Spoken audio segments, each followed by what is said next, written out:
On Friday, May 1st, we have a full moon in the sign of the Scorpion, often known for its deep connection to protection, to psychic power, to the underworld, and even to lower forms of defensiveness and striking out, including at others and even to itself. This focus on protection can mean that Scorpionic energy is often so invested in protecting itself that it gets stuck in self-defeating patterns. But what's so powerful about this full moon this week is that it's happening at the exact time that Mercury in Aries is forming an exact conjunction to Chiron, where we find our earliest wounds, hitting the mental spaces where we've developed thought patterns and beliefs related to that wounding. And Saturn makes a sextile to Venus. And Saturn, which can make manifest realities built on hard work and commitment to spiritual growth, sextiles Venus, newly in Gemini, where Uranus has just gone, all the more inviting us to shake things up. And finally, two more important aspects happening at this moon is Venus making a sextile to Juno, also known as Hera in the Greek mythology, which is the goddess asteroid symbolizing marriage, protector of childbirth and women, and has a complex story around relationship, as she's also the wife of Jupiter, who is not exactly faithful. Altogether, this constellation of aspects working in harmony really provide a culmination point for those of us who've been really trying to face the ways that the mind can spin and spin and spin and even obsess in a way that absolutely no longer serves us and even brings us a lot of pain in our lives. Hi, I'm Amy Rose White. I'm an integrative psychotherapist and traditional astrologer making videos on healing through the spiritual lens and language of astrology. So the most important opportunity here is that we get to face and understand with curiosity that this is not just about dismantling or destroying anything. No, we're never trying to do that with any protective part or aspect of our psyche that is clearly designed simply to help us survive. But we're meant to simply face the way that the way that perhaps even obsessional thinking has been trying to protect us. When Mercury, the sign of our mind, mental thinking processes, and the way we communicate, not just to other people, but inside to ourselves, is conjunct Chiron, where we typically feel deep insecurity and fears about whether we even belong here in Aries, the sign of I am. Chiron in Aries is very much, speaking as a Chiron in Aries in the first house person, is very much begging the question, am I deserving of being here? And the opportunity to actually fundamentally change this is symbolized by the fact that in my last video, I talked about Uranus having just moved into Gemini, which is the masculine, airy temple of Mercury. That really spells an activation, a mobilization of all the hard work that you've likely been putting into looking at that material. And if you haven't, it's very possible that the Uranian energy is going to give you a kick in the pants, a surprise, a wake-up call, expect the unexpected kind of event that shakes up those remaining mental processes that are really doing more harm than good at this point in your life, even if those thought loops serve some useful function before now.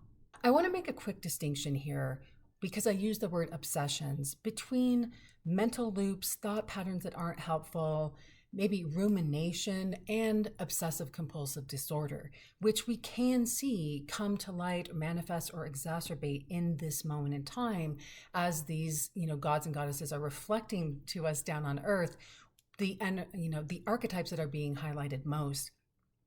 To put very simply, if you really need your yoga mat to line up with the lines in the wood at your studio, that's not OCD. If that is a chronic habit in your life or it bothers you, I know for me, I'll see a pillow out of the corner of my eye in my living room and I'll want to go and move it a certain place because I have a stellium in Libra and I really like things to look the way I want them to look. But if you're one of those people that really needs things just so, that's more perfectionism or what we might call meticulousness in mental health. A true obsessive compulsive disorder is having a barrage of intrusive, unwanted, often very disturbing, distressing, and irrational to the person thoughts that provoke so much discomfort and anxiety that we then engage in compulsive behavior to reduce the distress that those intrusive thoughts are providing us. And that can look a million different ways that I won't get into right now.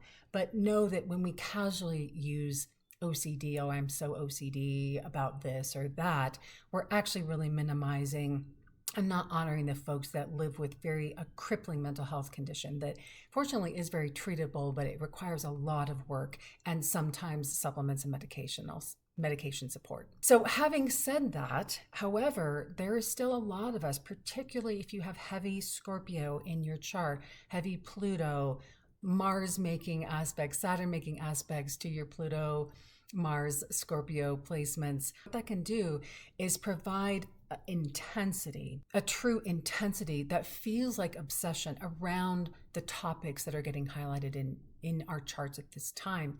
And because Gemini is an air sign that is all about thinking, thought processes, communicating, and it's changeable, sometimes we find that we have developed over time thought processes that jump from one thing to another, to another, to another. Scorpio energy is really about protecting and holding on to resources that can be internal resources or external resources. Because of some of the other aspects at hand, there is a very strong relationship focus. So I invite you to think about where we might have been enslaved in our own minds to fantasies around relationship, to something that's not working for us in a partnership dynamic that we keep circling the drain on over and over and over. Again, this is different, typically different than having intrusive thoughts, but where we might have gotten really disconnected from our bodies and lost in the mind, habitually going over and over the same dilemma, the same conversation. Scorpio full moons bring to culmination, they bring to a boiling point what you might have been circling on over and over again for months, weeks, maybe even years throughout your life. But with Saturn making this harmonious sextile aspect to Venus now in Gemini, Saturn will help kind of bring in and boundary those thought loops. It will show us the limitations where that protective pattern is no longer working anymore. And it will actually really give us the psychic structure to say no.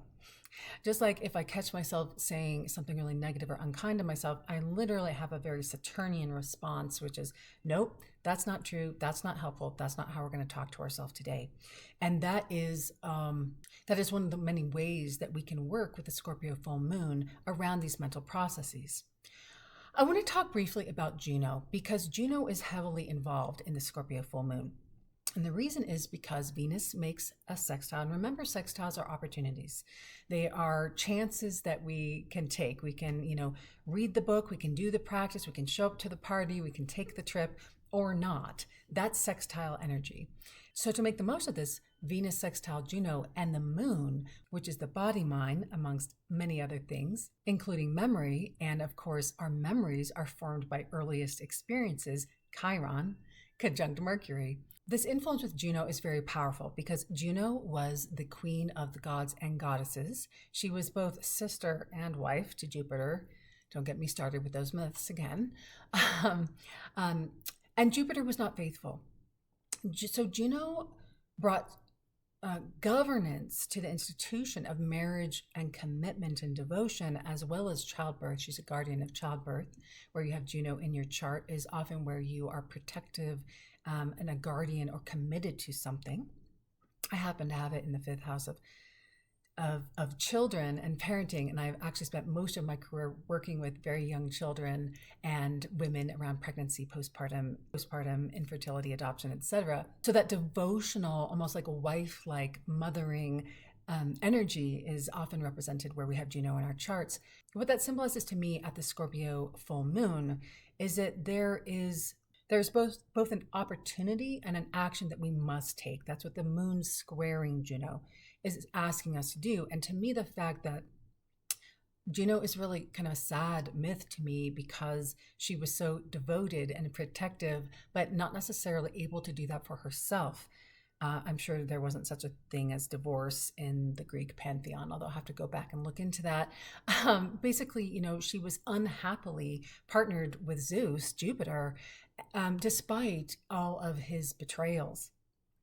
So there's likely material around betrayal in a relationship. It might simply be people in your life that maybe an affair has been discovered, or there's an addiction that's been revealed, or there's something in ourselves that we haven't been honest about, that we haven't actually been very committed to in relationship, that is coming to the surface. And whatever stories are playing out over and over and over again, or maybe there's a story that a partner in your life is actually drilling you about over and over again. Scorpio, at its highest level, says no to what is not safe, and yes to creating and co-creating freedom in a way that is not from reactivity or defensiveness, but more picking up personal power. So your meditation or reflection for this full moon in Scorpio at 11 degrees, I don't think I mentioned that, is what have I been obsessing on, and where am I stuck in my mind? The mirror work that I invite you to take part in, which is, again, looking in your own left eye, deep breath, strong upper body. I recognize and release, tail of the scorpion, the mental loops that no longer serve me. And your mantra for this transit is, I am powerful enough to create a new story. I hope that this serves you. Thank you so much for being here. Welcome to my new subscribers. Thank you for sharing, for hyping. I think that's making a really big difference with the channel. I'm in gratitude to you, and I read every single comment and try to respond the best that I can. And I'll see you in the next one. Bye for now.